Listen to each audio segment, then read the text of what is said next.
Breaking news మాజీ మంత్రి Peddireddy రామచంద్రారెడ్డిపై case నమోదు చేసింది అటవీ శాఖ.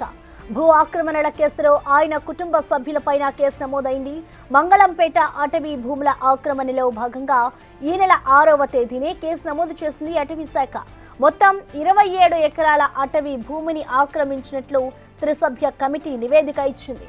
ఇదే కేసులో పెద్దిరెడ్డి రామచంద్రారెడ్డి, ఎంపీ మిథున్ రెడ్డి, ఎమ్మెల్యే ద్వారకానాథ్ రెడ్డి, పెద్దిరెడ్డి సోదరుని భార్య ఇందిరమ్మలపై కేసు నమోదు చేసి అటవీ భూములకు సరిహద్దు రాళ్లు నాటారు అధికారులు. ఈ కేసుకు సంబంధించి పాకాల కోర్టులో ప్రొసీడింగ్స్ కు సిద్ధమవుతోంది అటవీ శాఖ.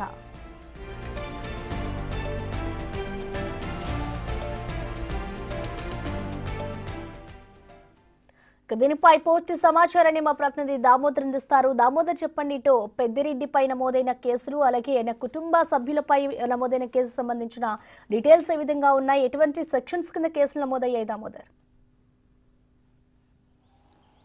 ప్రసన్న, మాజీ మంత్రి పెద్దిరెడ్డి రామచంద్రారెడ్డి తన సొంత నియోజకవర్గమైన పుంగనూరు నియోజకవర్గ పరిధిలోని పులిచెర్ల మండలం మంగళంపేట అటవీ ప్రాంతంలో ఒక ఎస్టేట్ ఏర్పాటు చేసుకున్నారు. ఏదైతే దీనికి సంబంధించి మార్కెట్ యార్డ్ నిధులతో కూడా ఎస్టేట్ వరకు రహదారి నిర్మాణం కొనసాగింది. ఈ రహదారి నిర్మాణంలో కొన్ని 0.25 కిలోమీటర్స్ ఏదైతే ఫారెస్ట్ భూమిని ఆక్రమించి రోడ్డు వేశారని త్రిసభ్య కమిటీ నిర్ధారించింది. దీంతోపాటు ఏదైతే 103 ఎకరాలకు ఫెన్సింగ్ వేసినట్లు నిర్ధారించింది. అయితే 75 ఎకరాలకు మాత్రమే ఈ భూమికి సంబంధించి పూర్తి స్థాయిలో ఆయన వద్ద రికార్డులు ఉన్నట్లు, ఆయన సమర్పించిన రికార్డులు ఉన్నట్లు కూడా అధికారులు నిర్ధారించారు. గతంలో ఈ విషయం గురించి ఏదైతే విజిలెన్స్ నివేదిక ప్రభుత్వానికి ఇవ్వడంతో విజిలెన్స్ నివేదిక ఆధారంగా తర్వాత త్రిసభ్య కమిటీని ఏర్పాటు చేశారు. అనంతపురంకు చెందిన సిసిఎఫ్ యశోదాబాయితో పాటు అటు తిరుపతి, చిత్తూరు ఎస్పీ, చిత్తూరు కలెక్టర్ వీరందరి ఆధ్వర్యంలో త్రిసభ్య కమిటీ ఒక సర్వే నిర్వహించింది. సర్వే నిర్వహించిన తర్వాత 27.98 ఎకరాల భూమిని ఆక్రమించినట్లు, ఫారెస్ట్ శాఖకు సంబంధించిన భూమిని ఆక్రమించినట్లు, సుమారు ఇందులో ఉన్న చెట్లను తొలగించడం వల్ల ఫారెస్ట్ జీవ వైవిధ్యానికి భంగం కలగడమే కాకుండా ₹1 కోటి వరకు మేర నష్టం జరిగినట్లు ఒక నివేదిక కూడా త్రిసభ్య కమిటీ ఇచ్చిన నేపథ్యంలో దానికి సంబంధించి కేసు నమోదు చేయడానికి చాలా కాలం ఫారెస్ట్ శాఖ తాత్సారం చేసింది. ఈ నేపథ్యంలో మరోసారి విజిలెన్స్ నివేదిక కమిటీని ఫారెస్ట్ ఏదైతే డిప్యూటీ సీఎం అటవీ శాఖ బాధ్యతలు చూస్తున్న పవన్ కళ్యాణ్కు తెలియజేయడంతో ఆయన ఆదేశాల మేరకు 6వ తేదీ కేసు నమోదైనట్టు తెలుస్తుంది. అయితే ఈ విషయం మీడియా వరకు వచ్చి నిన్న ఏదైతే పవన్ కళ్యాణ్ ఒక ప్రకటన విడుదల చేసిన తర్వాత ఆ విషయాన్ని తాము 6వ తేదీనే కేసు నమోదు చేసినట్లు హడావిడిగా ఒక FOR ఏదైతే ప్రాథమిక నేర నివేదికను ఒకటి డిప్యూటీ సీఎం కార్యాలయానికి అటవీ శాఖ పంపించినట్టు తెలుస్తుంది. అయితే దీనికి సంబంధించి పాకాల సబ్ కోర్టులో కేసు ప్రొసీడింగ్స్ జరిగే అవకాశం ఉందని కూడా తెలుస్తుంది. మొత్తం మీద ఈ కేసుకు సంబంధించి పూర్తి స్థాయిలో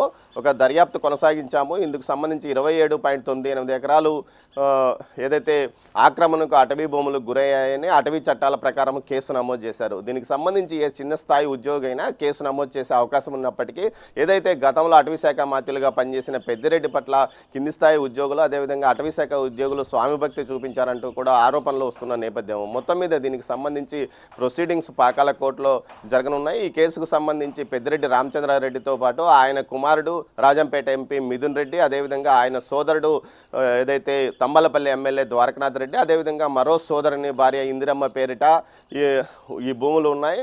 అంతే వీరందరి మీద కేసులు నమోదు చేసినట్టు తెలుస్తుంది. అయితే ఇప్పటికి వరకు అటవీ శాఖ అధికారులు మాత్రం FORను బయటికి విడుదల చేయలేదు. మొత్తం మీద ఎవరైతే అటవీ శాఖ అధికారులు సహకరించారో వారందరి మీద కూడా క్రిమినల్ కేసులు నమోదు చేయాలంటూ కూడా ఏదైతే డిప్యూటీ సీఎం కార్యాలయం ఆదేశాలు జారీ చేసిన నేపథ్యంలో కింది స్థాయి అధికారుల గుండెల్లో రైళ్లు పలిగెడుతున్నాయని చెప్పొచ్చు. ఫారెస్ట్ రేంజర్ స్థాయి నుంచి గార్డు స్థాయి వరకు కేసు నమోదు చేసే అవకాశం ఉన్నప్పటికీ ఇన్ని రోజులు ఏదైతే సర్వే పూర్తయి 3 నెలలు అయినప్పటికీ ఇప్పటి వరకు కేసులు ఎందుకు నమోదు చేయలేదన్న కార్యాలయం ఏదైతే డిప్యూటీ సీఎం కార్యాలయం అడగడంతో ఆ తర్వాతనే కేసు నమోదు చేసినట్టు తెలుస్తుంది. మరోవైపు దీనికి సంబంధించి అటవీ శాఖ అటవీ చట్టాల 1980 అటవీ చట్టాల ప్రకారం కేసు నమోదు చేసినట్టు తెలుస్తుంది. ఈ కేసులో ఏదైతే అటవీ భూముల్లో ఒక 1/2 ఇంచు ఆక్రమించినప్పటికీ పూర్తి స్థాయిలో తీవ్రమైన చర్యలు ఉంటాయి. అలాంటిది 27.98 ఎకరాల భూమిని ఆక్రమించడమే కాకుండా అనుమతులు లేకుండా అటవీ శాఖ భూముల్లో రోడ్లు వేయడం, బోరుబావులు తవ్వుకోవడం కూడా జరిగిందంటూ కూడా త్రిసభ్య కమిటీ నివేదిక ఇచ్చిన తర్వాతనే అటవీ శాఖ యాక్టివ్ అయింది. ఈ పరిస్థితుల్లో నెక్స్ట్ స్టెప్ ఎలా ఉంటుంది? అటవీ శాఖ ద్వారానే అరెస్టులు జరుగుతాయా లేకపోతే కోర్టుకు హాజరుపరుస్తారా అన్న విషయాన్ని వేచి చూడాల్సింది. అయితే ఇప్పటికే ఈ కేసుకు సంబంధించి పెద్దిరెడ్డి కుటుంబ సభ్యులకు నోటీసులు పంపించినామంటూ అటవీ శాఖ అధికారులు చెప్తున్నారు. చెప్తున్నారు, కానీ అది బహిరంగంగా తెలియజెప్పడం లేదు. ఏదైతే 6వ తేదీనే కేసు నమోదు చేస్తామని చెప్తున్న అధికారులు ఈ విషయంలో ఎందుకు మౌనంగా ఉన్నారు? బయటికి ఈ విషయాన్ని అధికారులకు చెప్పకుండా, ముఖ్యంగా ఏదైతే ఒక చిన్నపాటి జంతువును వేటగాడు చంపినా రైతు పొలంలో ఏదైతే విద్యుత్ షాక్ వల్ల ఏదైతే వన్యప్రాణి చనిపోతే వెంటనే కేసులు నమోదు చేయడమే కాకుండా బలవంతంగా గ్రామాల మీదకి వెళ్ళి హడావిడి చేసే అటవీ శాఖ అధికారులు ఈ విషయంలో ఎందుకు ఇంత 27 ఎకరాల 98 సెంట్ల భూమిని ఆక్రమించినప్పటికీ ఎందుకు మౌనంగా ఉన్నారు? గతంలోనే ఏదైతే అన్నమయ్య జిల్లాలో మదనపల్లి సమీపంలో ఒక చిరుతపులి చనిపోవడంతో ఆ గ్రామంలోకి బెటాలియన్ లాగా పోలీసులను ఫారెస్ట్ అధికారులు పెద్ద ఎత్తున హడావిడి చేశారు. అంతేకాకుండా అమాయక రైతుల మీద కేసులు పెట్టిన వారు అటవీ శాఖ భూములు, అది కూడా రిజర్వ్ ఫారెస్ట్లో భూములు ఆక్రమించినప్పటికీ ఎందుకు వీరు చర్యలు తీసుకోలేదు అన్న విషయం మీద కూడా పెద్ద ఎత్తున చర్చ నడుస్తుంది. Prasanna. Right, thank you Damodar.